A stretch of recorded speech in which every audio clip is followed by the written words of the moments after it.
Man.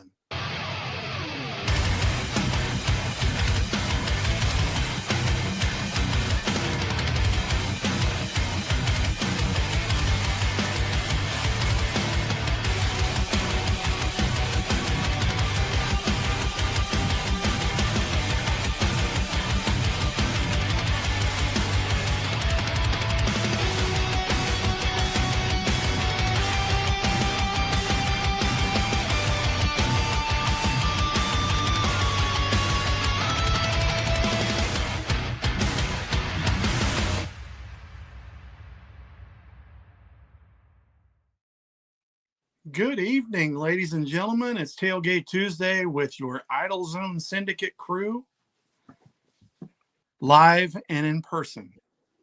And Jack wins this week. Yep. What up? Matt just sliding in there. So have a little last minute situation that has occurred. John, you know best. Maybe you could explain to our viewership what's up with Laker. Yeah, I mean, I really don't know exactly what's going up. We can talk to him when he gets here. If he gets here, he called me and said he might be late getting on, that he's got a pontoon guide trip, and it was supposed to be from 4 to 6. And this was about 4:30, 4:45, and they hadn't shown up yet. So I asked him, well, he didn't tell me how long it was. He said it's supposed to start at 4 and they hadn't showed up yet. And I asked him how long it was supposed to be. And he said, well, it was there's 4 or 5 pontoons and they're filming some type of live, or not live, but a reality show. So instantly I'm thinking Alabama, pontoons, reality show. This is some kind of redneck something going on, but I don't know for sure. So it's supposed to go from 4 to 6, but he said they were on their way and it might be 5 to 7, and then he's got to get home. And so I said, just hop on when you get home, whatever, if you can, and we'll just do what we can. Mm-hmm. I say if he gets on because I've been involved in TV filming. Anybody see the show Bait Shop ever? Yes. Yeah. Well, if you look closely, the stage and everything that they used was the Bass stage, the Elite Series Bass stage. Mm-hmm. That's how long they've had that stage, because it was old then.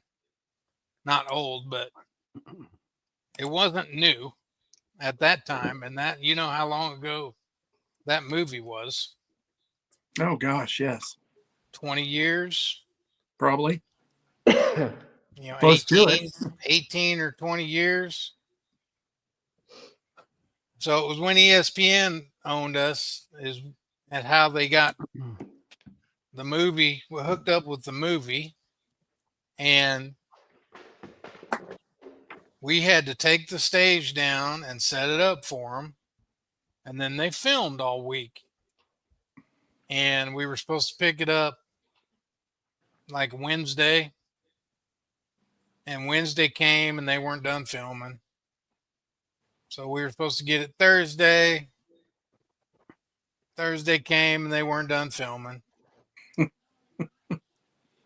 Luckily, it was summer, and we in between tournaments, or we didn't have tournaments or something that we didn't need the stage for.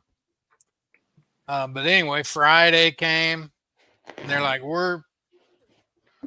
we must have had a tournament or something the next week, because they were told we have got to have it back today. So me, Chris Bose, John Mason, if anybody remembers John Mason, Chuck Harbin, if anybody remembers Chuck Harbin, we were supposed to go get the stage at like 6 p.m.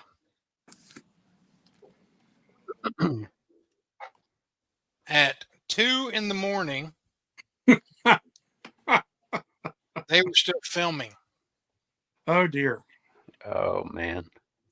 And there was some hot.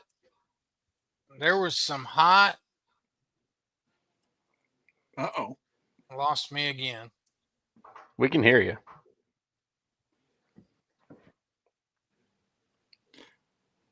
Poof.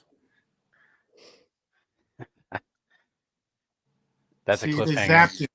They zuckered him, man. He was laying down the juice, and they zapped him. Come on back, John. Can you hear me? Come to the light. Come to the light, John. All right, so hold on. I got the wrong camera on now.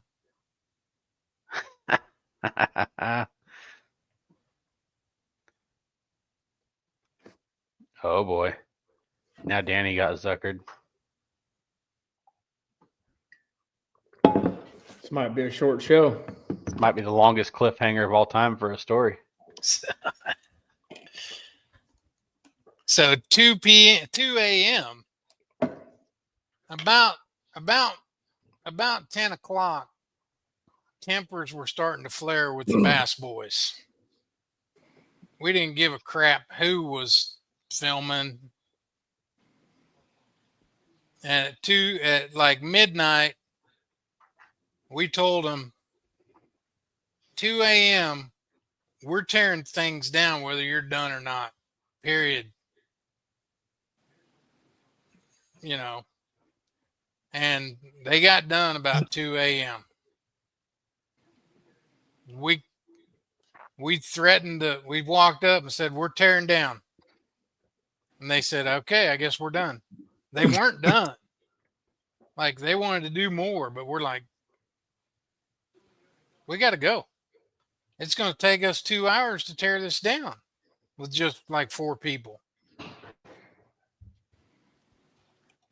So that's why I say, if he's filming a reality show, they own him. Yeah, who knows? So. But you gotta make hay while the sun shines. That's right. He said it's supposed to be 2 hours and it's supposed to be $250. So can't really pass it up. Yeah. Totally agree. Mark Moody in the house. Devin snuck in there. Kiki? What's been going on of late, dude? Oh. Got a spit?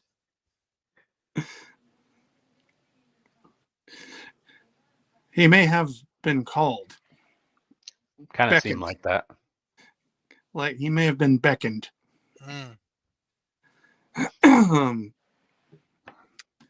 We still haven't got any rain down here. It's dry as the bone. Wow. And I mean dry. Wow. We could almost loan you some. Yeah. We're still in the 1 to 3 inches of rain. Not a snow forecast. We're in 1 to 3 inches of rain here by Thursday morning, starting tomorrow. Really? Yeah. Mm-hmm. That's weird. It's a weird pattern because we're not getting nothing. And a high of like 66 or 68 tomorrow. the weather's Hallelujah. the weather's nice. Amen to that.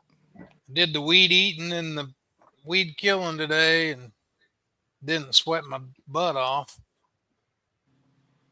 Getting her all ready for Labor Day weekend, eh? Ready for Labor Day. We Yeah, got. We do have a few. We have the same group of skiers and wakeboarder people that stayed with us 4th of July are all coming back. So I think we got some regulars there now. cool. Nice. So that's good. And then we got a few band people, but no fishermen. But That's Maybe good though. You can join in with the band. yeah, maybe.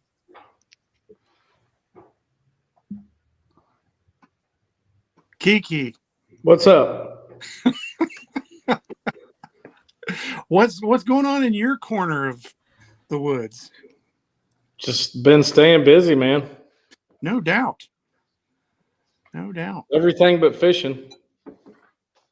You Totally and me both, understand brother. You and me both. I'm ready to get started again. I'm ready for some September stuff to get going and get Labor Day out of the road and get back on track. Yeah. I hear that. It's nice to see the weather kind of drop a little bit, but I like the heat myself, but I'm looking forward to some fall tournaments for sure. Amen. When it starts dropping, I just know that cold weather's right around the corner, and I'm a hot weather guy myself, but Yeah.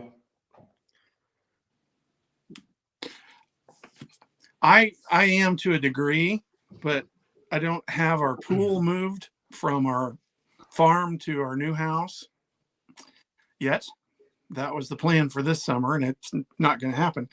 But I feel like if you don't have a pool in your backyard, there's really no need for any weather over 85 degrees. I could probably agree with that. yeah. When I worked in the meat shop, it was definitely not conducive for going outside over 85 degrees. I was used to 50 and below all day. Oh, yeah. So there'd be times I'd go outside. If it was 100 degrees outside, I'd almost have my breath taken away walking outside from the temperature change. Totally understand. Who's got a derby coming up? Well, I got one. Me and Moody got a future bass on September 12th and 13th, I think. So it's not too terribly far away. Got the BFL at Grand is the 6th and 7th. I was just going to say the BFL Super's on Grand and the weekend after Labor Day. Yeah. Kansas Bassmasters Club out of Wichita. Going to be at John's Place on the 6th and 7th. A couple of them are. I don't know where everybody else is staying, but a couple of them are going to be there. A few of them, maybe more than two. A few of them. I think we got one room. There's also Colorado TBF. We got somebody fishing that, staying that week. So they've got something that weekend as well. ABA 2-dayer at Bone Creek and Big Hill or that same weekend, I think, 13th and 14th or 12th and 13th. Whatever that Saturday, Sunday is. Yeah. Got that. Matt. The drama.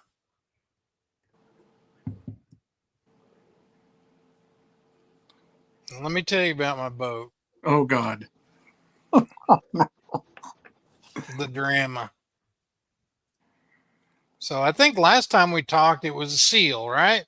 Mm-hmm. Yep. So Saturday was a Big Hill Club tournament that I would have liked to fish, and I didn't. I don't know if Brian's on here. I don't know how many fish or what it took to win that, but the fishing's been great over there. I think Brian won their night tournament with like 27 pounds. Holy cow. Yeah. Anyway, so I wanted to fish it because fishing's been pretty good.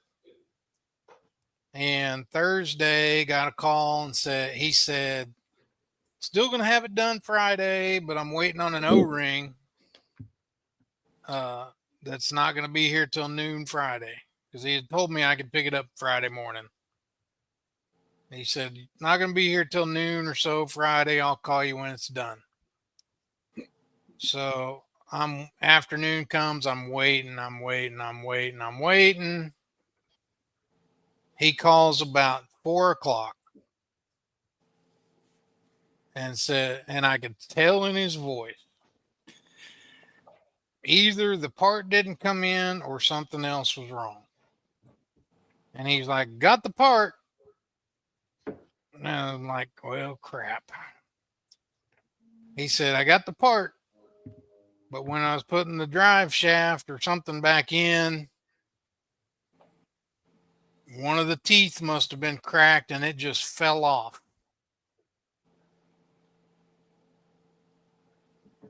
So we got to send it in. I've already called the, he said he'd already called the people, the OBRs, who's that lower unit come from. If you've ever heard of them, Kiki, I don't know. It's not SEI, it's OBR. Anyway, he said he'd already talked to them. They're going to fix it, but we got to send it in. So, supposed to be, and he told me they've already submitted a call tag. Supposed to pick it up Monday, and we'll get started. And I'm like, okay, when they pick it up, can I call the people and encourage them to, make this a quick turnaround if they can? Because I really would like to fish the ABA 2-dayer. I mean, I'm 4 points out of Angler of the Year title. And I've fished all year. I'd like to fish it. It's the only way I'll ever get to be boat one in that league, because I'm not going up an hour and a half early every morning to get my name in the hat early so I can be boat one. Anyway, so today he calls and says, I'm going to give you the guy's number. Can you call down there and find out why they haven't picked up this lower unit yet? Oh, no. And I'm like, yeah, I'll call. So I called down there. I'm trying to be nice. And they said a call tag had been ordered and submitted. And they don't know why. They don't know why UPS didn't pick it up. And I'm like, well, can you check into it and call me back? Give me a tracking, whatever. Well, we don't really like to talk to, the direct customer. Our customer is A1 outboards, not really you. I'm like, no, it's really me. I mean, it's my lower unit. And I said, I'm not trying to be mad. I just said I've qualified for 2 year-end championships that are both like the second week of September, and I'm just trying to get my boat back so I can fish those. And she's like, I can check into it. Took my number, said I'll talk to the guy that put in the call tag and have him call you. Well, he never called back today. So I call my UPS driver, who is super nice, gives me his cell number. I've got his number in my phone. For anything I ever need, just give him a call. So I call him. I'm like, this is what I got. I'm trying to figure out if there's been a call tag made for who somebody's lying to me. And he gave me a number to call. So I called the number. The lady was super nice, works for UPS, put in the address, and she's like, there is no call tag for that address. So I called James at A1 back. I said, UPS says there's no call tag. I said, I'll ship it down there my damn self overnight if that's what it takes to get it back in time to fish these tournaments. And James, shout out to A1 Outboards. James said, don't do that. I'll call them and get on them. And if we don't get the lower unit back, he said, I've got one here that we'll put on your boat so you don't have to you don't have to miss those tournaments that you can just borrow. I said, Cool. So that's where we're at with the old John's boat, Matt. It's kind of ridiculous. Still ain't raining. Still ain't raining. I told the lady, I said, look, I'm not upset. I'm just anxious because this is the second one from you guys that has gone bad without me hitting anything. And the first and the one before this, the shipping company, and I was told it was either Old Dominion or XPO or somebody. They lost it for 3 months.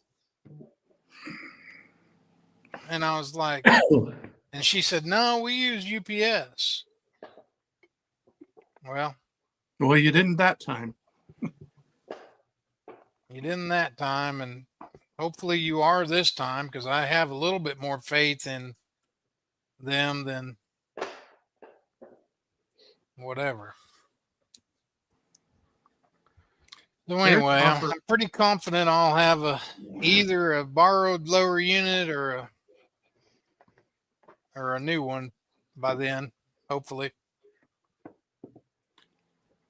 Well, there's an offer in the comments there if you need one. I see that. I appreciate that, Brad. I mean, I could go non-boater in the Bone Creek Big Hill ones, but I'd rather not.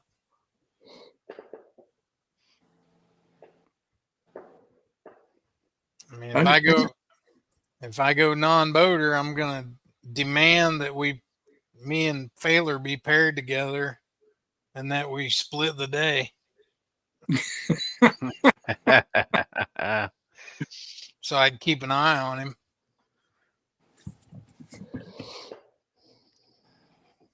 And in other fantasy situations, the slopper, baby. Yeah. The slop. The slopper was fishing the slop.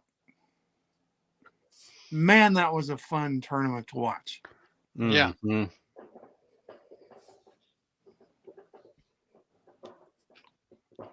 Good That stuff. place kind of looks like heaven. For some, I did get a little frustrated with a couple of the camera guys. I mean, come on, man, get your camera on the frog. Yeah. I don't need to see the back. I mean, we see the back of the guy all year long when he's scoping. We don't need to see the back of him when he's frogging. We don't need to see him at all. No. We want to see Froggy. Yeah. And then we want to see Froggy go bye-bye. Yeah. Do you guys pay attention to Todd Castledine any? Once in a while. You got to watch his latest video he put up on YouTube about the Elite Series on the river. It's rather good. I thought it was pretty humorous. You know, he likes to kind of overthink things or underthink things or analyze them, however you want to put it. Yeah, it's pretty good. He goes on a little rant. He goes on several rants.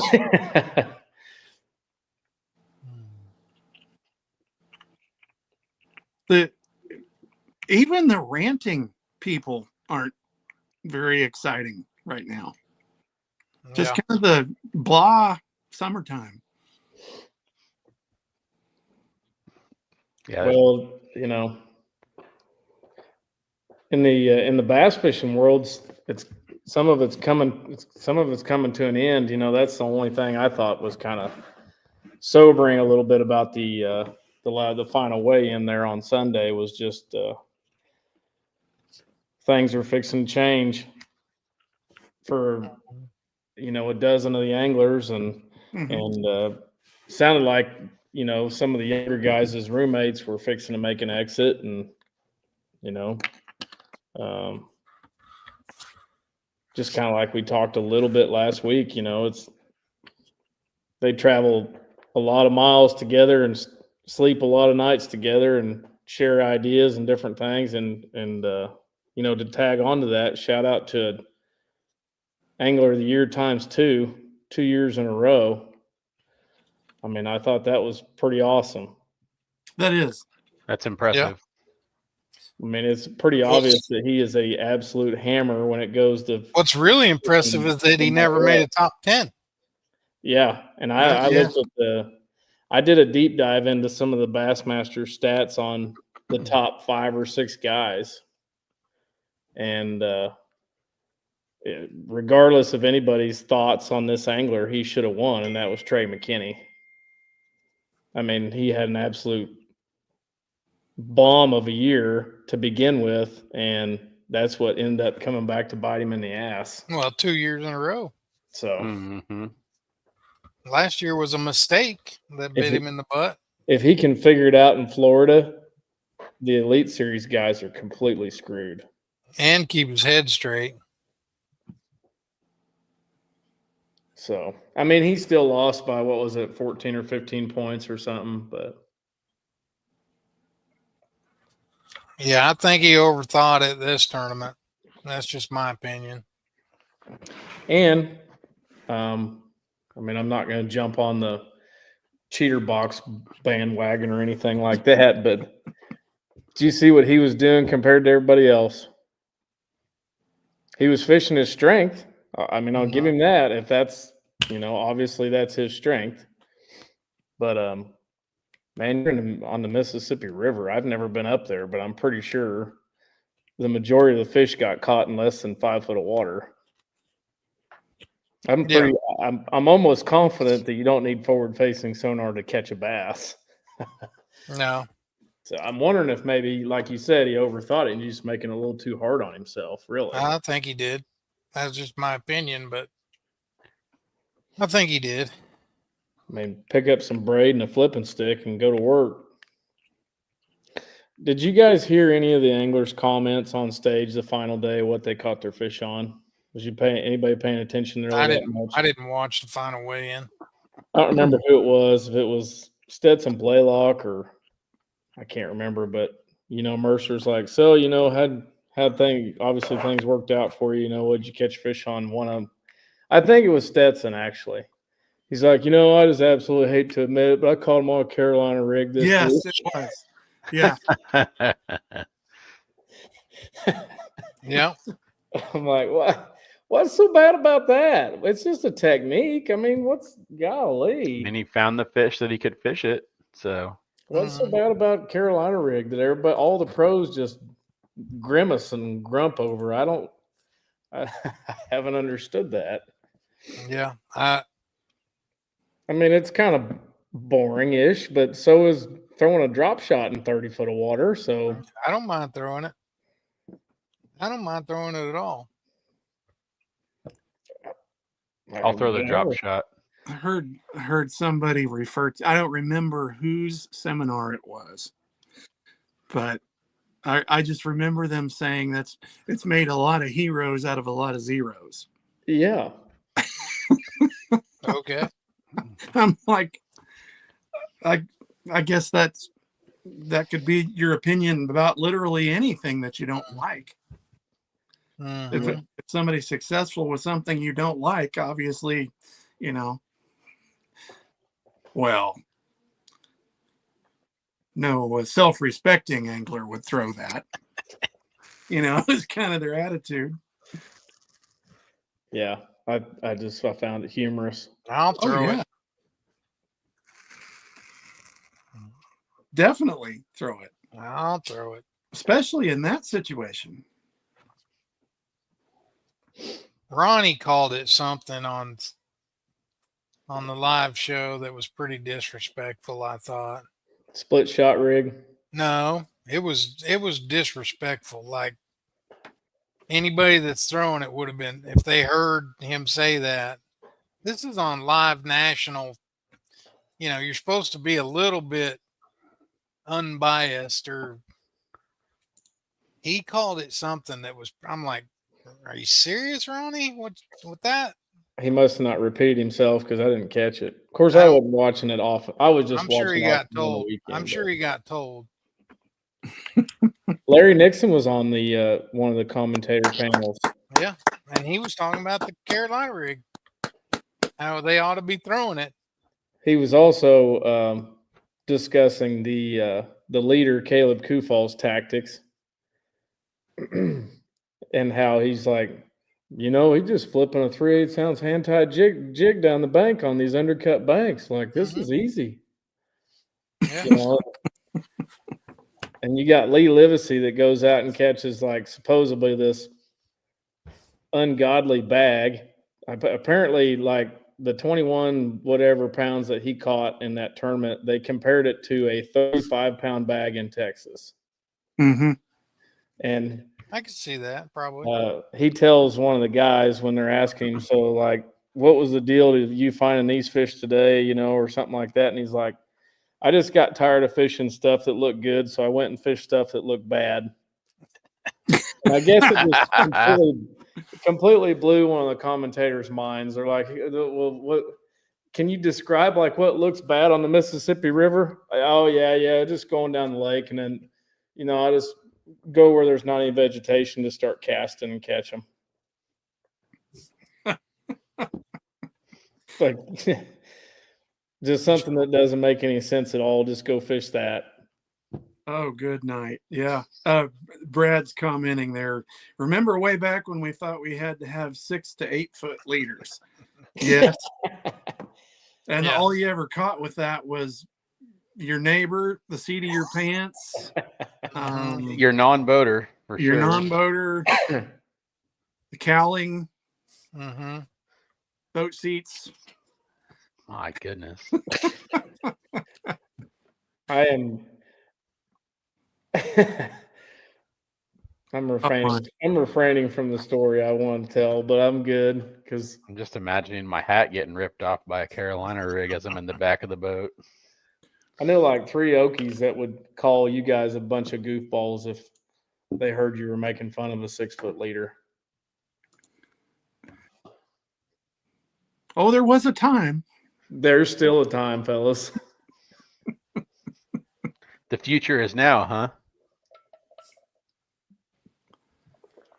Yeah, there's a couple of good, really, really good Grand Lake fishermen that legitimately like 3 foot, like an arm length leader. That's way too short. What do you do with that on?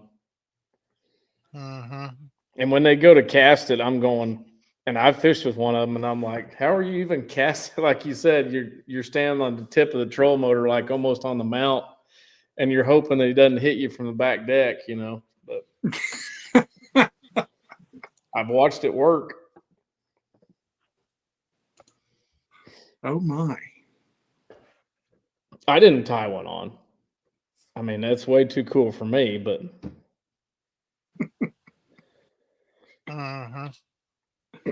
I was glad to have Nixon as a commentator. yeah, He's one of my all-time favorites. I'm a general fan myself.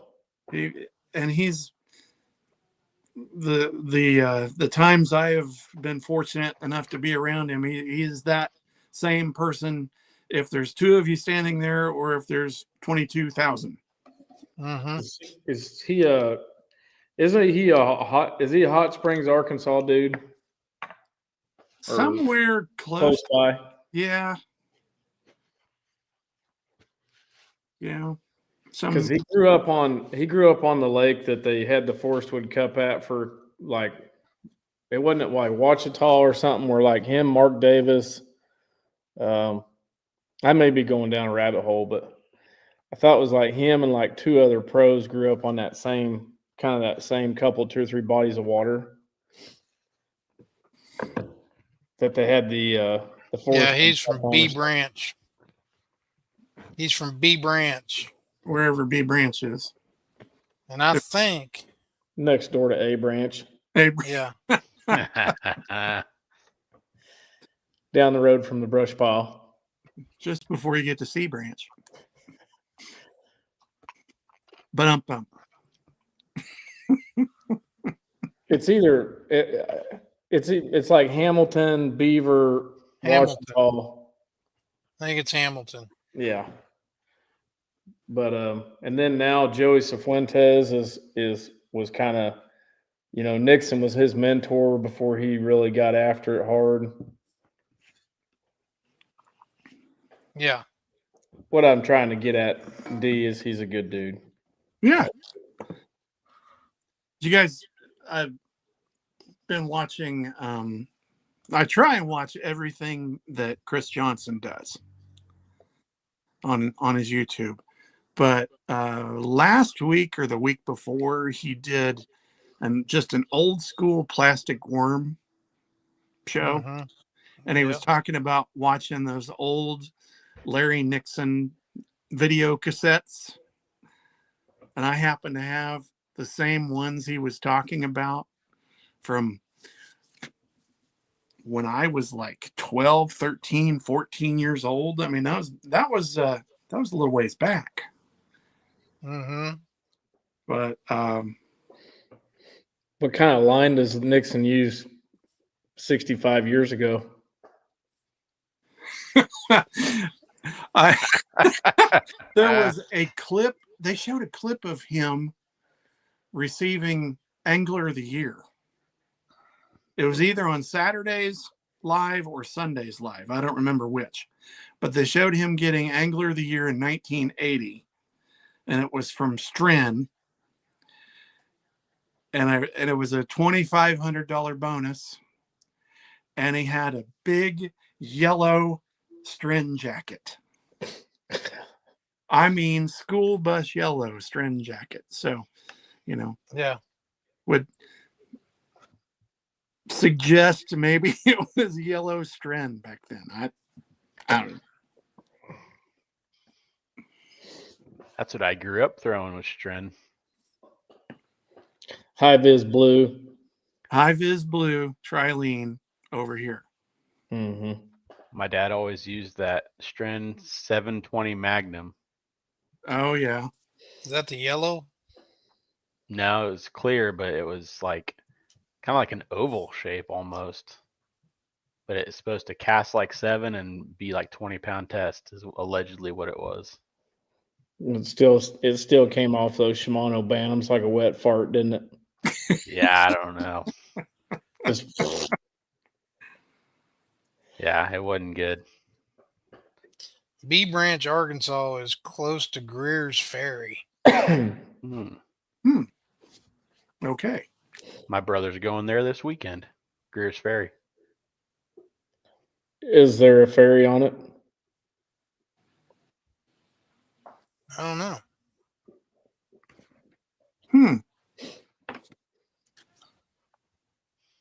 You would think maybe so.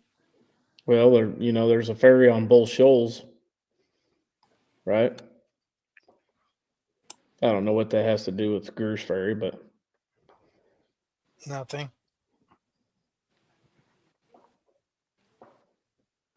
So, names that got dropped over the weekend after the weigh-in Sunday that guys that are not in the Classic. Bernie Schultz. Greg Hackney. G-Man. Not in the Classic yet. True. Jason Christie. Are they really all going to go fish the EQs? It'll be interesting to see if they do just for the Classic. Because that would be the only reason, if they're requalified for the elites, the only reason for them to fish the EQs is the Classic.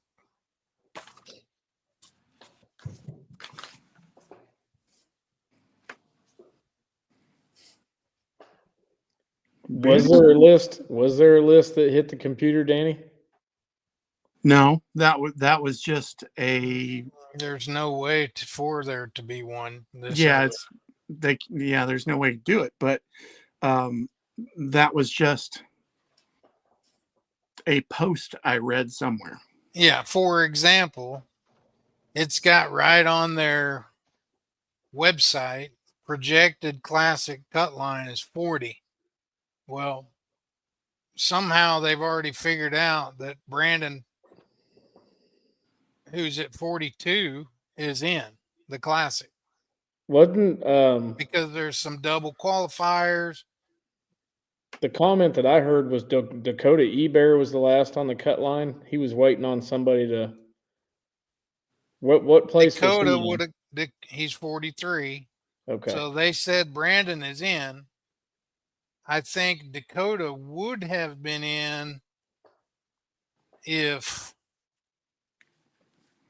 Let me see. Let me. Dakota may be in. Dakota may be in because he needed somebody to make the top 10 or something. No, because Pat Schlopper won. Oh, he double qualified. That's right. He won. That's the winner gets a Classic berth. And he was already qualified through points. That's right. So Dakota's in, so you know the 43rd. Pat will take the Classic berth from the win, which would put the Dakota in, I think, unless Brandon is the one that got in because of that. They said it was Dakota on the bubble. Yeah, so they said Brandon's already in first, which I don't know how they know that. It's so hard to figure. They got Such. He's the Such can go. Who is the guy? Such can go. Look at that. Look at that look on his You face. fired him up. He has been the worst since he's been there. I used to go round and round with him because he doesn't know anything. He's just reading stuff off a sheet. Guido Hibden. How many times did he say that this weekend? Way too many.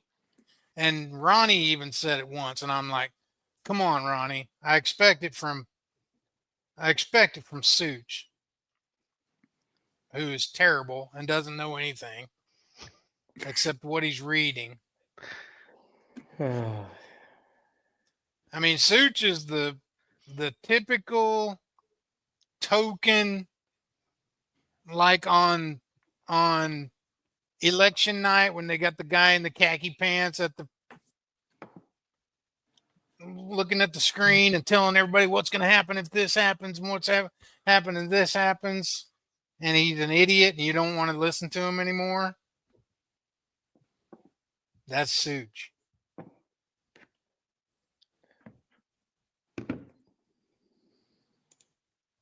Hey, not to change the subject, but I'm going to answer a comment real quick on the. For Jack, yes, please. Jack, don't put in at Honey Creek.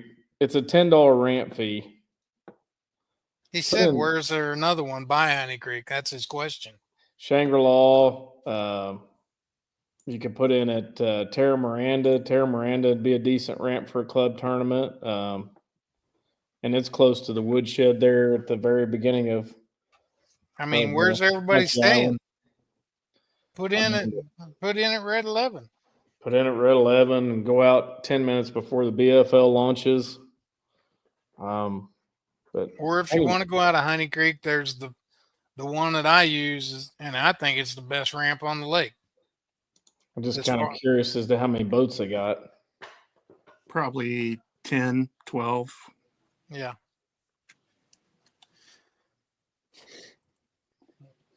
Terra Miranda is a really nice ramp for a little club tournament. Go out of Southwinds or go out of Bernice Point. Right there at what we call Crappies. That's a nice little boat ramp, and it's $5. But I wouldn't pay $10 to go down that treacherous, chunked out piece. But there's one over right across. Yeah, on the point over there. It's hard to find. It's hard to find if you've never been there. But yeah, that's my advice, Jack. Yeah. Put them all in a hat and draw out of a hat. What do they? It's been forever since I've fished BFL. Does everybody have to launch from the same ramp, or can they? Yeah. Okay. Yeah, they'll put it in Wolf Creek. Yeah, they might. If they allowed them to boat over in the morning, there might be a few guys that red 11, but I think they might actually let them boat over. Dan. Yeah, they probably do. If I go down there and catch some fish in practice, I might get dangerous. I might jump in. You don't have to qualify or anything. You just jump in. Yeah, you just pay your entry, and you gotta make the top. You got to make the top 25 or something to fish the second day. I'm just not real fancy with the payouts, but no. That's been kind of one of my catches with BFLs in general is the payouts. Mm-hmm.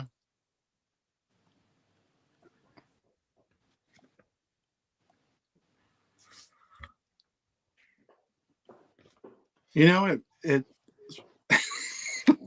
Mr. Crank and I are trying to fix a little issue we have going. I think it's back up now. I think I got it. Okay. Our Facebook stream stopped working for a minute, so. What'd you do that for? It just said it's not working, and so I had to try and figure out why. But it says we're live on there now. Excellent. I'm looking at the standings.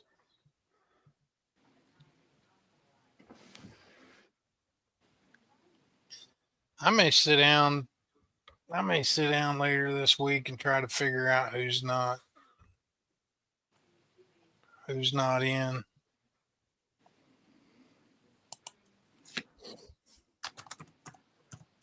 Yep, we're back on now. On 10 or 12 people.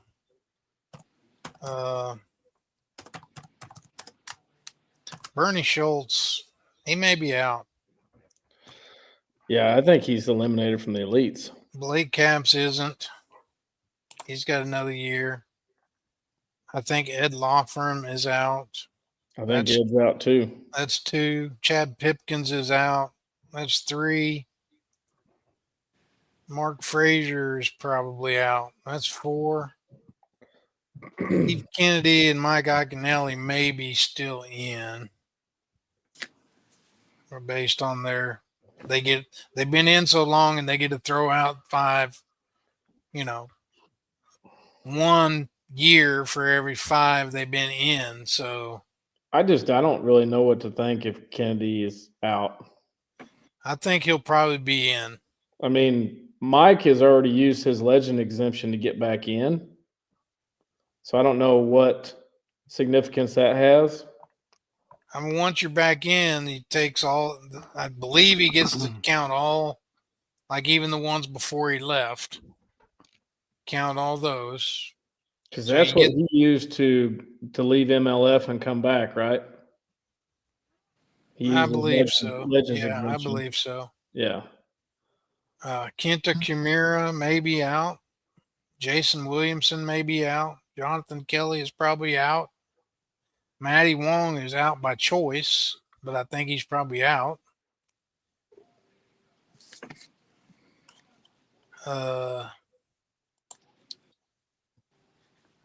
Jamie Hartman's probably out. Logan Latusso's probably out. Well, Then- Logan Latuso got. We haven't talked about that one, but Logan Latuso kind of got short end of the stick on that deal. Yeah. But Um, and I'm not saying you're wrong. I just heard it a different way. how'd you hear it? Let's Well- talk about it. We don't have nothing else to talk about. Let's talk about it. We'll talk about that. Well, where I was going with my even the guys that stir the pot aren't any fun right now. The guy whose initials are Slick Johnson, he's made a handful of videos in the last couple months that he's had to go and retract after he posted them. And one of them that really caught my attention was the Logan Latuso situation, because he came on with a retraction after that all took place, and he ranted and raved that, you know, he got the shaft and they screwed him and yada yada yada. A few days later came back on and said, I need to apologize to Bass, and buddy, just don't lie to me. And that's exactly how he put it. He said, I'll go to bat for anyone, Mm-hmm. not anything. And then I find out you lied to me, and I'm not. Don't Yeah. lie to me. And that was it. That was pretty much just the end of the deal, and hasn't been much said about it since. You guys have to excuse me. I'm dropping pins for Jack Graves on all these ramps. Oh, well, That's that's helpful. We're just rambling. You're being of use. Well, I heard that he passed his first lie detector and they made him go take a second one in Houston because the guy said he passed, and then supposedly when he walked out, he said, well, there was some inconsistencies, and then the second guy treated him like he was trash and told him that he had failed it before he ever asked him like his fifth question. And Ike and Ellie had him on his podcast or show the other day, and that's what he told Ike. I don't know. I mean, right, wrong, or indifferent, somehow or another, he was in that situation to begin with. It was a random poly that they were doing over the 10 killer tournament. So I think it was over him seeing some post on Facebook or something, apparently, and I don't know. I don't know how crazy that the rules really get. I mean, you know, I know Pat Schlopper prior to the elite on Mississippi River. He made a post on Facebook that said, essentially, he was kind of like, "Hey guys, I'm just gonna kind of come out and say it. Apologize right now. I'm not going to be present on Facebook during this event because I don't want to make any stupid mistakes." Yeah. Good thinking. Dennis, yes. They win an elite, that's automatically in the class. No, just the last one. Oh, Used to be the final event. Used to be you won an elite series, you were automatically in, but Yeah, that quit. They stopped that several years ago. so it's, and if you The only winning in is the last elite and all the opens. If you fish all three in a division, you can't just jackpot it and go to the classic. You got to fish all three in the division. You got to fish all three EQs if you want to go jackpot it for the classic berth. They put the classic berth tied to the final elite because really, if you're out and you know you're out, why go spend the money to fish the last elite? True. So they put that in there as a carrot to keep guys that haven't requalified or haven't made the Classic, that aren't going to make the Classic on points, gives them a chance to make the Classic. And before I segue into talking about the fantasy fishing, for all Tried of to you that segue in like 3 times. for you guys that are just joining or have rejoined after the live failed, Laker was to come on tonight, and he is held up with a filming project where he is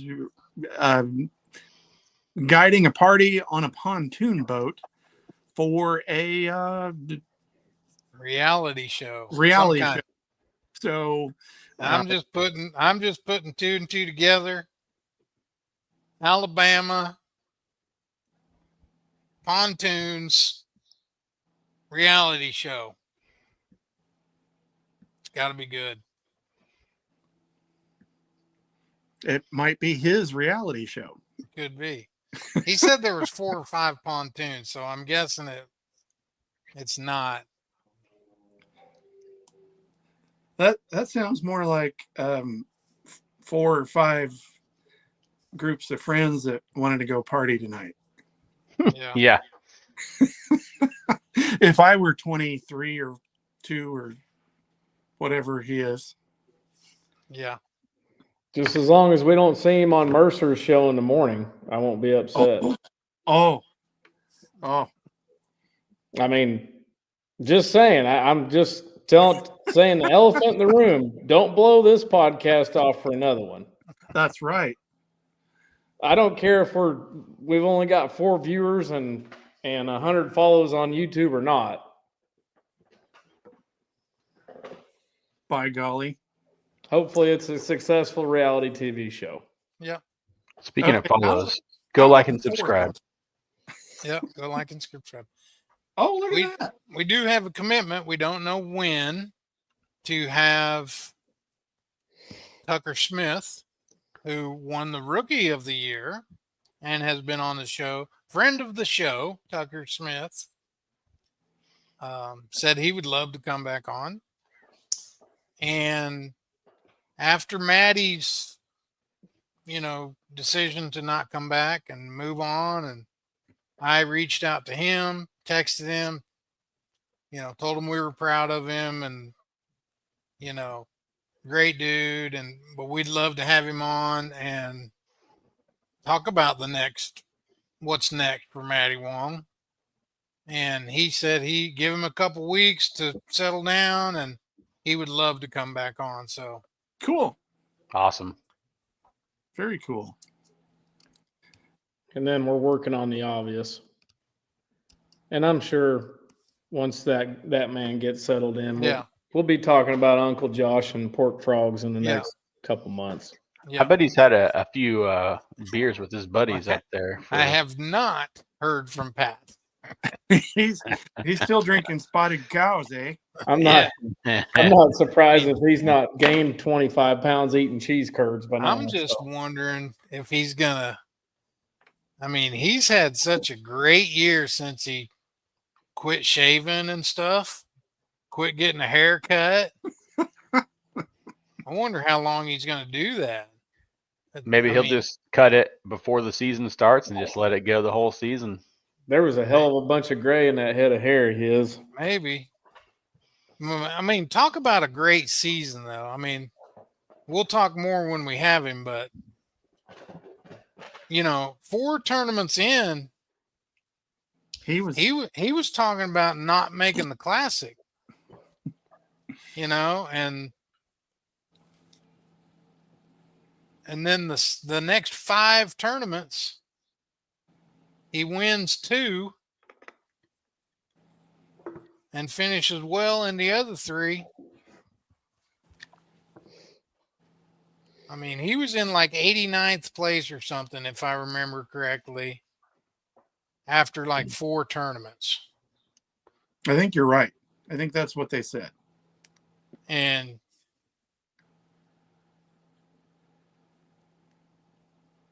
He finished the season in 30th place. That's a heck of a season.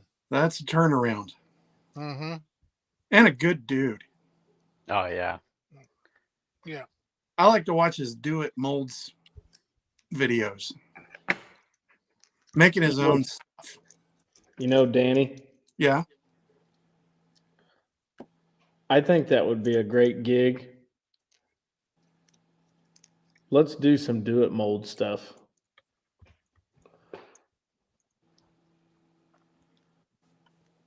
Don't look at me in that tone of voice. No, what are you saying?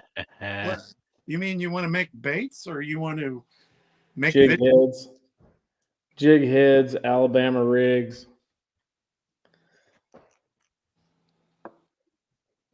Hmm. How Well, about our friend Will Davis? He had a pretty stellar season. Top He did. 10 in AOY Five. points. 5th place. Top 10 in AOY points. Did good. 5th place. Man. How about this? I'm Who sorry. else was on the show? Patrick Walters. How about this mint That's nice. mid 1 minus I got the other day?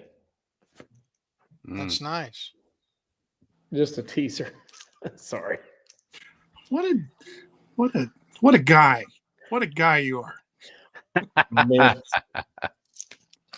3 out of the top 10 were on our show. Who was the biggest surprise? I'm looking at him right now that I am like, I did not see that coming. Yeah. If I was on that list, that's what people would be saying about me. You know it? Holy shit. I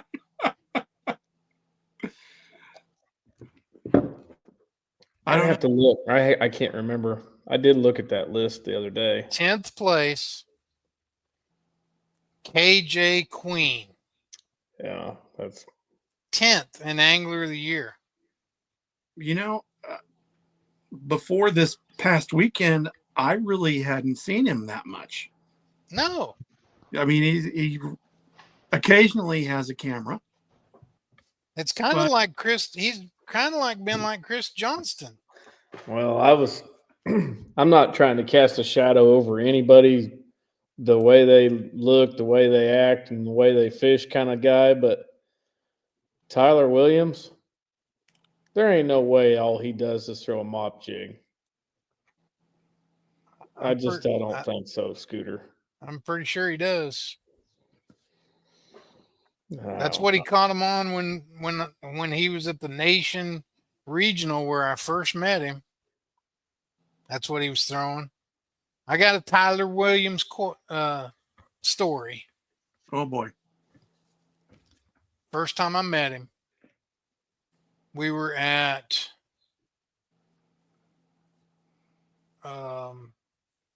Erie, Pennsylvania, out of what's that bay there? Starts with a P.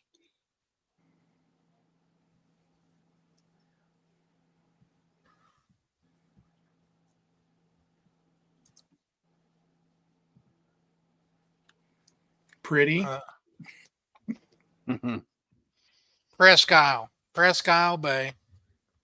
That's where we had the tournament. And so Tyler makes the top all day long on day 2. You know, I'm periodically through the day saying, if you make the top, if you're the top boater from your state team, or if you make the top 10 or top 20, whatever it was, the money line, I think it was the money line. So top 20 plus the top boaters from every state. If you're not in the top 20, that's who fished the final day at the Nation Regional. So all day long, I'm announcing this on stage. And if you've been to a regional or one of the tournaments I was running, you know there's two things that are really a pet peeve of mine. And one was if there's a meeting where we paired the co-anglers at this meeting for day 3. If there's a meeting and I'm announcing it, you better be there. I start talking about it in the briefing. That's how important it is for me to have you pay attention and be there. And it's mainly so we can, make sure everybody's not talking to anybody outside the top 20 or whatever. I'm reminding them that so they're not out there doing that and breaking a rule, because once day 2 is over, they can only get information from the guys in that group, from the guys that made the cut. That's any tournament at Bass. And so it's really to protect them. So everybody's there, and I'm calling Tyler's name. Not there.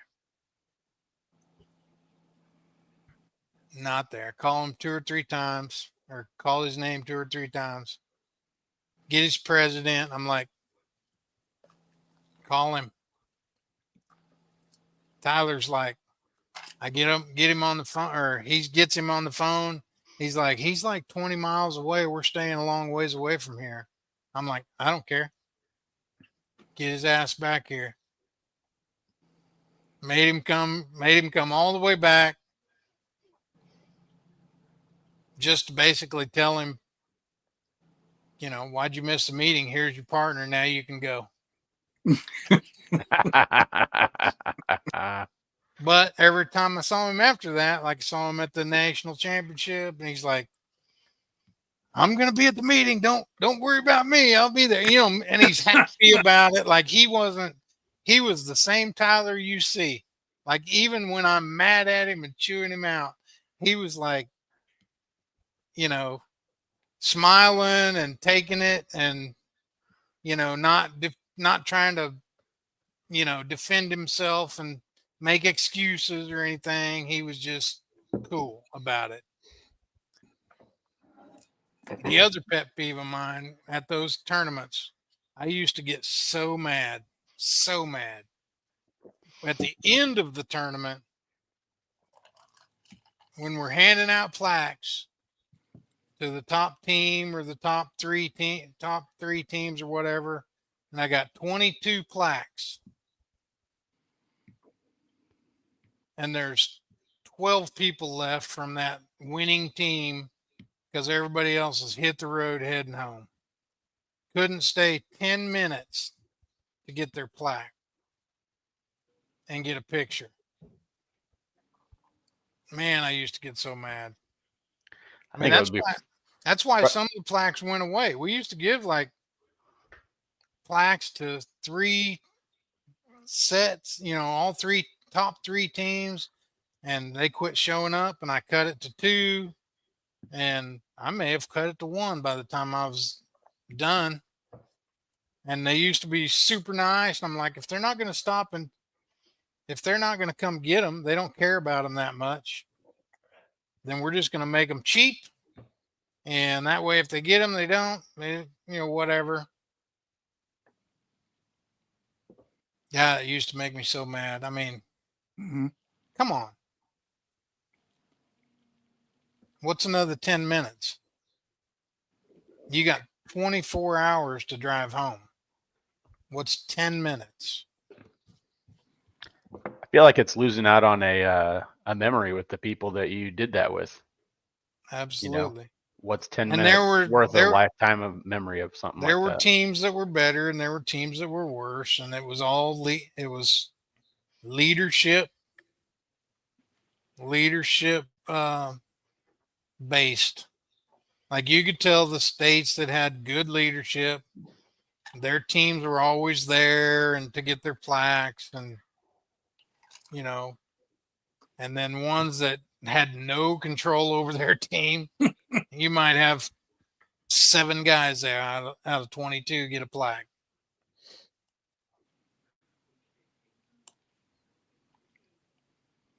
Yes, indeed.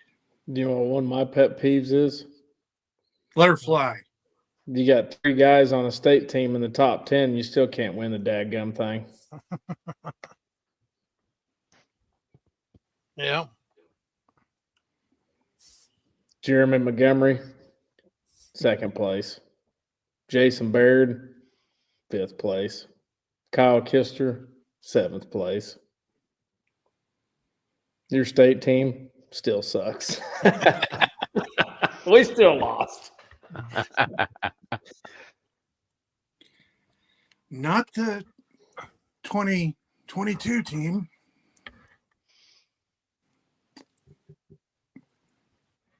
Or the No or comment. the 2003 team. I think 2000. so. I think so. 2003. We were winners. Where was the 2022 tournament at? Ditch. Oh, yeah.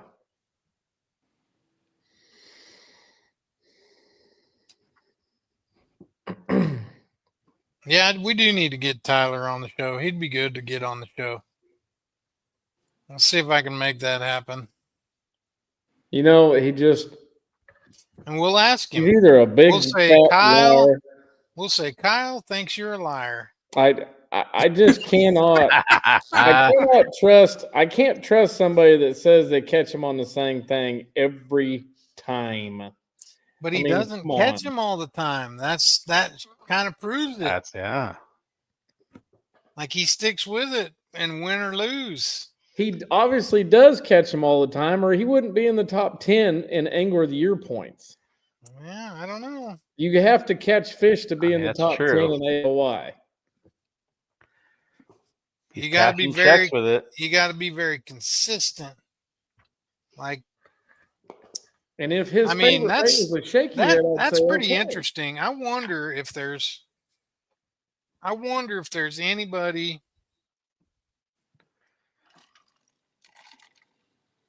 So KJ Queen, like we talked about, you hadn't heard from him. He certainly hadn't been any top 10s, I don't think, for the year, except for this very last one. Chris Johnston wasn't in any top 10s all year. He made 11th place at 10 Killer and 11th at St. Clair, though. And Yeah, but still. He was 13th at the Sabine and 15th at the St. John's, but his lowest finish was a 33rd. Yeah. So, I mean, he just Fujita's made the top 10. Shakira made the top 10. Will Davis made the top 10.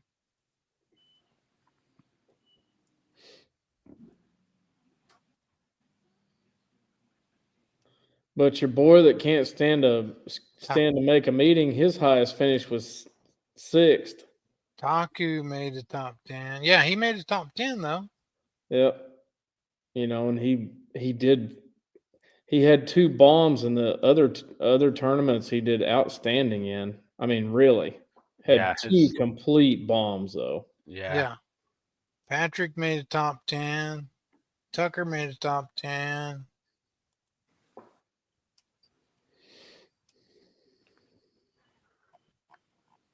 Chris and Corey are the 2 brothers that have absolutely freaking. KJ was in the top 10 at 10 Killer. Chris and Corey, 2 brothers that have absolutely freaking shocked me. Not like shocked me as like I didn't think they were going to catch him. Like shocked me like they're 2 brothers. They travel together. They share obvious, must be like concrete info amongst themselves. And they have absolutely freaking ruled it for a couple years.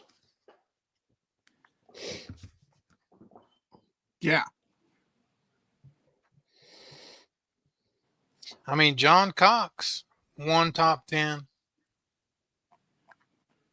I mean, look at John Cox's stats. I mean, it just goes to show you that if you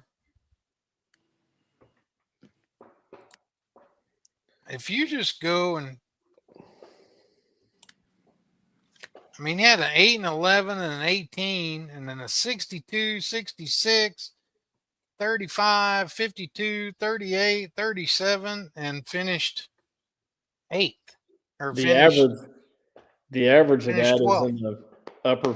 If you average all those numbers together, it's in the probably the latter 30s, low 40s, though, right? Yeah, but he ended up what? 12th. 12th place. Yeah.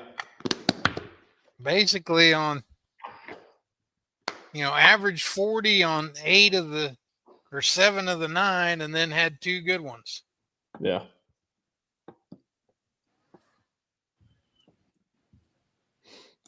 Chris That's Johnson, crazy. we were dang proud to have you as part of the winning Kansas team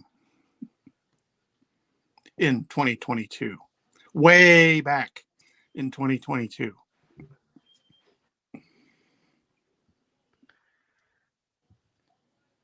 While you guys are looking up stats and stuff, I'm not looking up stats. I was actually checking the time. understand. Me too. How about, since I've mentioned it, this will be the 4th time, the fantasy fishing group. Fancy. I can't access it, so I can't talk about it, but it is I've got what it. I got it Who pulled won? up. Who won out of our group? Mr. Terry Rittenhouse. What? Oh, man. And by a very slim margin of 1 point. Mr. Richard Fitzwater got second. Oh, man. 1 point separation. Well, it's That's a good pretty thing. crazy. It's a good thing Fitzwater Bates was given the winner and second place of Fitzwater Jig Pack. Didn't we talk about that? I don't remember.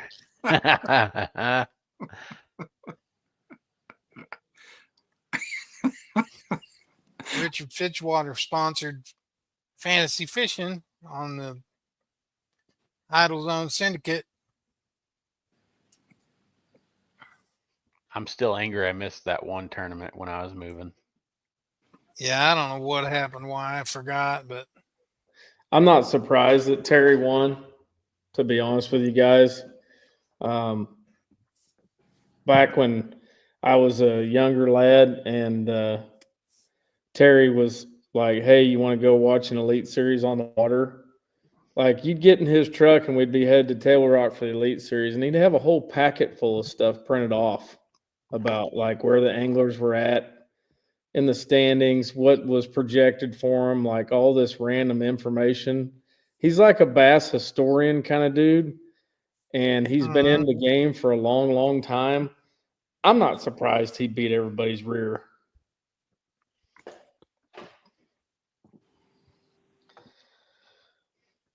Speaking of Table Rock, who got third? Let's see. E. Kreitz. Sorry to interrupt, Danny. I'm not sure. Who you're that is. fine. We're just tailgating. We ain't interrupting nothing. I know I got last because I forgot my password on both accounts and got locked out and got mad. So, speaking of James Watson's post, is that what you're talking about, Terry or Danny? Sorry. Yeah. Hi, Dan. Kyle, was it? Dan over here. Yeah.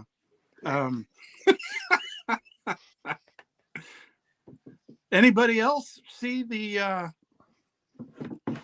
James Watson post about the classic at Table Rock? And is he like spreading like? Is he trying to like cast a shadow? Like he's saying, "Oh, the chatter and this and that." Like, okay.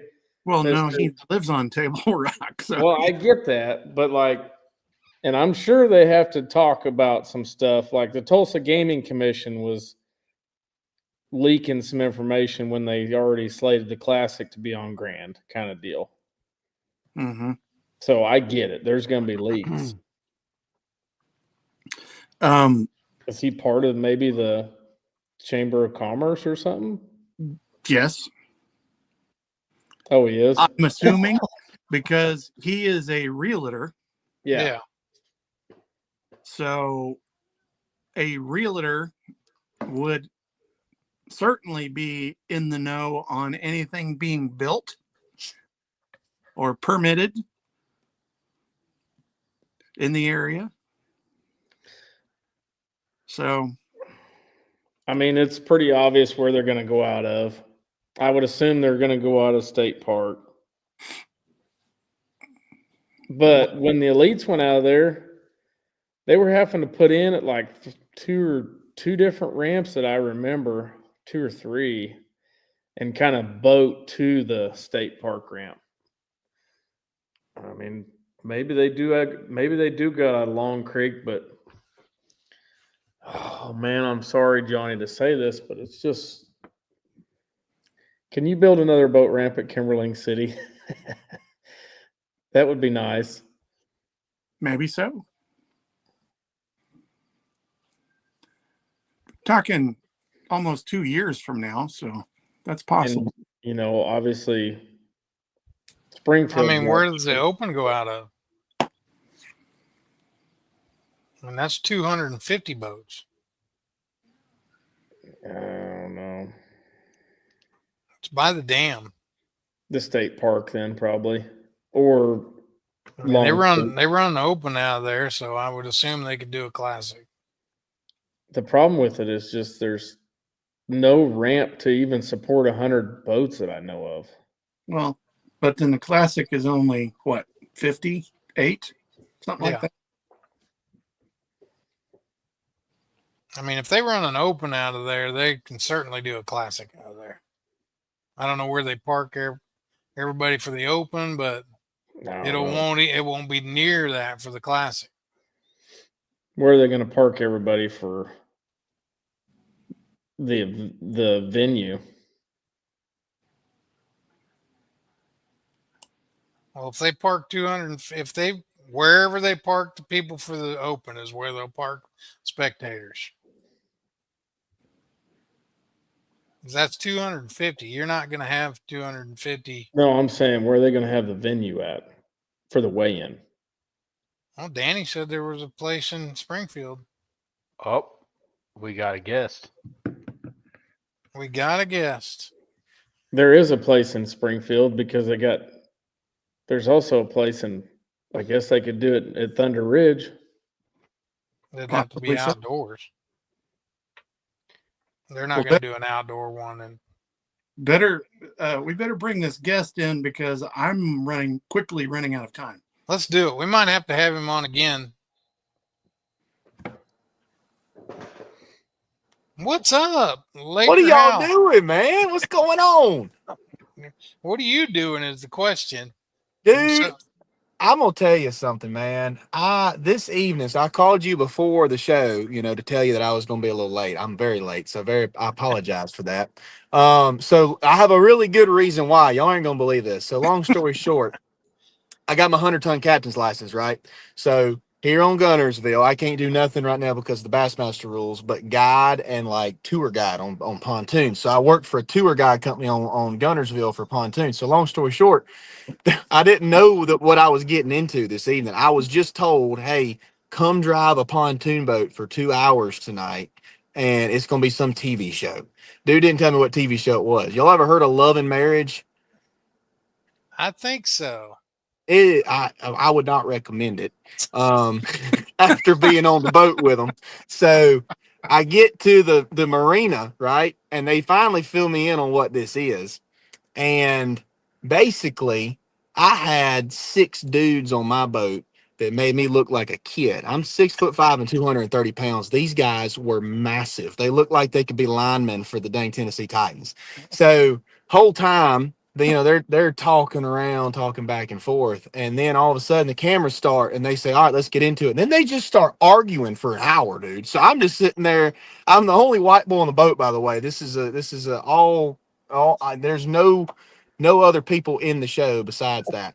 So I'm sitting there as the driver, just laughing because I don't know what to say. And then at the end, they try to bring me in on it, and I haven't comprehended half the stuff they said. And they're like, "What's your take on this, man?" And I'm like, "Hey, man, I'm just a driver. I don't freaking know. Don't ask me." Okay, so yeah, they say but the gist of it is the arguing went on for so long on this TV show, and the producers kept it going. They kept showing these little phone things or whatever to keep them going on topic or whatever, and now here I am an hour and a half later than what I was supposed to be. So what do I miss? Anything good? Oh yeah, Wow. all kind of stuff. All kind of stuff. Is that Oh, so? Is that show? It's been going on a while. I think. Is that something that's on like MTV or something like that? I mean, based on the way that they were talking, I would imagine it's on one of those type of channels. Yeah, probably. Mm, Probably because there it was not PG-13. mm. Well, I told the guys that you were doing a reality show, and I know how that filming goes because I was part of the bait shop Okay. when they use the bass stage and all that, and I was part Yeah. of setting that up and tearing it down, and nothing was on time. Nothing was on Yeah. time. So Yeah. we might have to have you on another night. That would be You know, totally fine. But at least y'all heard my story tonight. So maybe you yeah. got a laugh out of it. I don't I know. mean, we do want to say congratulations Thank you. on the win, and I mean maybe just real quick, like tell us what it's been like since the win, and is your dad gonna fish the EQs to try to make the qualifiers? I know you guys would have liked to made that together. He didn't make that happen at the. Yeah. I mean, in one word, since I won, it's been a blur kind of. And like everybody I've always listened to when they win a tournament, they're like, it ain't sunk in yet, man. It ain't sunk in. And in my mind, all those times I heard that, I'm like, let me win one. I promise it'll sink in the day it happens. It hadn't. So I've been trying my best to. I guess the best analogy is, every angler in my mind is about like a dog that chases cars, right? Every one of us, we go to the next tournament, we're like, oh, I'm gonna catch the car today. I'm gonna win this tournament. I finally caught a car and I don't know what to do with it. So, I'm just I'm really just enjoying, everything about it the best I can because this don't come around very often.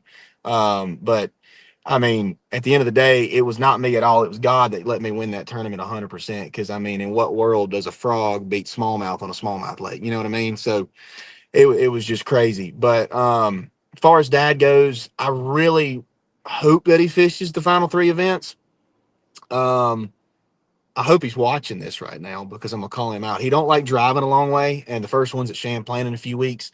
So if he doesn't fish them all, he may cherry pick a couple of them if they'll allow him. But I don't know how that works as far as making it. I know if you win, you're in, but we'll see. I would really, really like my first classic to be with him in it as well. I was really hoping he was going to pull through right there at the end, but wasn't in the cards for the plan, I guess, at that one. But it is what it is. It's fishing, and I don't. I don't know what I'm gonna do besides throw up in the classic arena when I get there. So Well, that's what live wells are for. Yeah. yeah, I'll be back there looking for a fish puking, so nobody sees it, and then I'll grab it and come out like nothing happened. Well, I'm pretty sure. I'm pretty sure that you got to fish all three to Okay. qualify if you win one. I think I'm not. I'm not 100%, but I think so. I Okay. think it's That would just make like sense. I think it's just like an open division where you got to Yeah. fish all three. So Yeah. tell him to hitch it up and head up there. Yeah, he used to hire me to drive his truck and boat to the New York tournaments, and he would fly up there. So now that I'm not able to do that, we'll see what he figures out as far as not being able to drive because Well, I mean, what's Oakley doing? he is at Alabama. So, I and mean, but I can't he don't take a know. couple days off and drive the old man up there? I don't know. Maybe he can. Maybe he can't. I don't know. He's I in mean, the. what's your He's in mom the. doing? Surely she can drive. I don't know. We'll see. I hope he gets in them. That would make my day if he would, because I've got one guy I travel with, Andrew Banky, and everything. But if Dad would do those with me, then I mean that would be cool. I love fishing tournaments with him. But gosh, I know the classic would be incredible if he was in it with me. But you know, in the long run, if he doesn't get in this one with me in the long run, there hopefully, Lord willing, will be one that we're both in, or multiple. I would imagine. So got to make it there first. Obviously, it ain't as easy as what I'm making it sound like at all. It's the hardest thing in the world to get in the classic. That's why like legends, have only been in it, 16 to 22 times in their lifetime. So I mean Mhm. that's a lot. So just to be able to be a part of it right now is incredible. But I know, one day, Lord willing, there will be one we're in together if he doesn't get in this one. So Yeah. but yep, that was but yeah, that whole win up there really shocked me, needless to say. So I didn't think I had a chance of it on day two. So that area I was in, I saved my fish on day one. I made one pass through it and caught, 1910. And then on day two, I went back in there and I didn't I didn't quit setting the hook. I was hurting so bad. I was setting the hook so much I had to take Advil at 12 o'clock. I was having a blast on that frog, man. It was incredible. So it was incredible. Because y'all had a day canceled or a day postponed or whatever. Yep. First day, I think. So you just had 2 days. So Uh-huh. real quick, uh, we've been trying to cut it off at 8:30, but we'll go a little longer. Uh, Real quick, how were you catching them? Uh-huh. Because I heard that it was something kind of unique or something different. Like you said, it was, smallmouth lake. That's what it's known for. So just kind of walk us through how you were doing it. Yeah, so in the shortest way possible, uh I don't have any confidence in the smallmouth in that place. Because some of the best smallmouth guys I know were telling me, in practice last year that it was like a really good day if you got 7 bites and got them in the boat, smallmouth fishing. And I can keep up with smallmouth, but it's not my strong point. And at a lake like that, where the largemouth will play, because used to before scope, like the largemouth is what won. There was always 20+ pound bag of largemouth caught, but it wasn't it wasn't ever really won by smallmouth because there was no scope. And now with scope, everybody's out there doing it. So I figured last year, especially, is when I kind of learned how special it still was when I got the zones. I went in, I had like 3 major zones that I fished both years now. Um, but I didn't have anybody in there with me really in any of the areas. There was a few guys, but I mean the ones that were there were fishing too fast, really. So it didn't. It wasn't like I had a whole lot of traffic that was catching a lot of fish that were hurting what I was doing. So last year I finished 22nd doing the frog, and all I did was throw it. I mean I'm throwing the old school, doesn't look like to a fisherman that it would catch a bass, but they swallow it up there because I guess they don't really get hammered on too bad.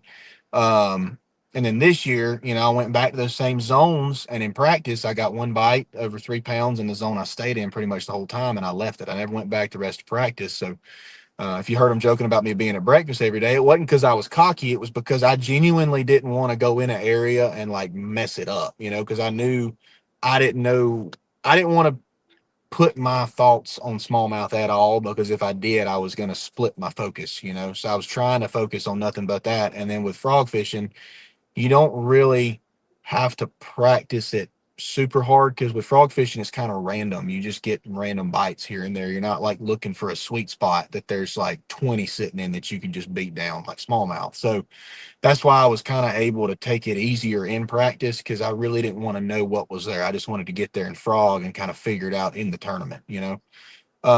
So tournament day one, get in there, and I was fishing behind a guy, and he come back around. I had, I think, 17 something in the box at that time, and he come back around, and I could tell he was fishing a little faster than what I was, and it really made me slow down even more when I heard what he said. He said, man, he was frustrated. He only had one fish in the box. And he said, man, I don't know what in the world I'm doing wrong. I can't hook them. I've had like 20 bites. I can't hook any of them. I've got 1 3-pounder. So when I heard that, I really started slowing down, putting the poles down and keying in on little stuff. And I fished right in behind him. And just by slowing down, I caught 2 4-pounders back to back on day one that got me up to what I got. So after that, on day 2, it was even cloudier and windy. So it kind of messed up the way back in the stuff crap. So I stayed out on the edge of it first thing in the morning and picked apart stuff. First 2 bites I got were big ones. I lost one of them, as y'all may have heard if you were watching the weigh-in. I lost a 4-pounder right off the bat. It come out of the rice, and the frog went down like perfect textbook. I was like, man, I got this one. Hammered it. As soon as I hit it, I caught so many 3-pounders on day 1 that I knew it was definitely bigger. And when it jumped, it just ripped out. So I thought that was going to really hurt me. But 3 casts later, God said, no, it's not. Here you go, man. Here's a 5-pounder. The sucker just smoked it. So, I didn't have a camera either, not a live camera. I didn't have a GoPro. Like before this tournament, I was so broke, dude, that I broke my camera 3 events ago, my GoPro, and I've been borrowing cameras at each event from buddies. And this event, I didn't have a buddy with a camera to let me use. So I get out there and I've got all this like me freaking out, catching these fish, just having a blast by myself out there, and I can't even watch it back later now. Anybody in the pocket was hearing me over there screaming like a little girl when I'd catch a big one. I'd be like, "Oh my God, I got another one!" So, yeah.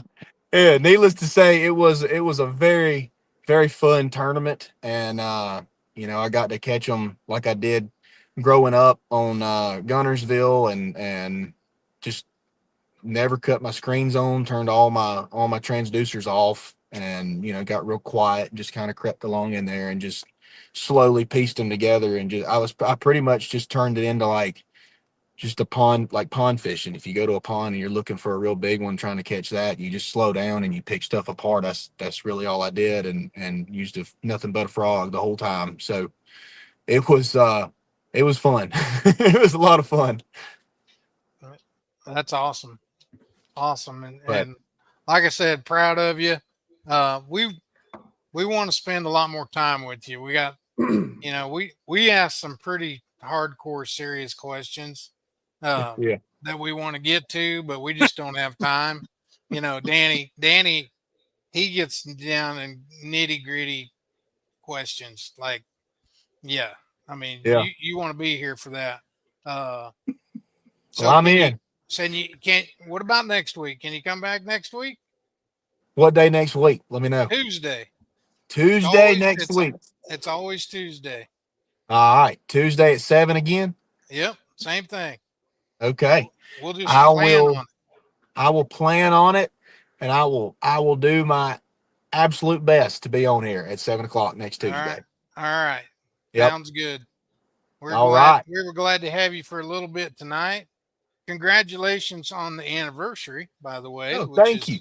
Why you could, was it 1 year or 2 years? What is 2 it? years. 2 2 years now. years. You got a I long know. way to go. I'm getting old, man. I'm already 24. It's killing me. I got shoes older than you. What are you talking about? Yeah. Oh man, I can't believe you're 24. I know. It probably makes you feel old because you saw me in high school fishing and stuff. And Yeah. yeah. Yeah. Younger than that. Yeah, even younger than that. I think. Yep. Yeah. All right, Laker. We'll let you get. You've been busy working all night, so we'll let you get in, and we'll see you next week if you can make it. If you can't, just let us know. But we'd love to have you on next week. I would love to be a part of it, so I'll plan for it, and I have a better background than my truck. So All right, sounds good. appreciate it, y'all. We'll see you. You bet. See you. Cool, man. Well, that was a nice little surprise. Yeah. Yeah, Cool. little quick little interview there. I like it. He's a We good can- kid. Now we can advertise. We don't have to change the title on YouTube, Franker. I'm We gonna can put just part say 2. Part 2. Yeah. Yeah. Absolutely. I tried to keep it short for you two that need to get to bed. America, thank you very much. And with that, guys, thanks for watching. Thanks for staying tuned in and through the little episode with Facebook. You heard Laker say he was going to come back on next week. So hopefully we make that happen. If not next week, we'll do it again. Yep. Peace.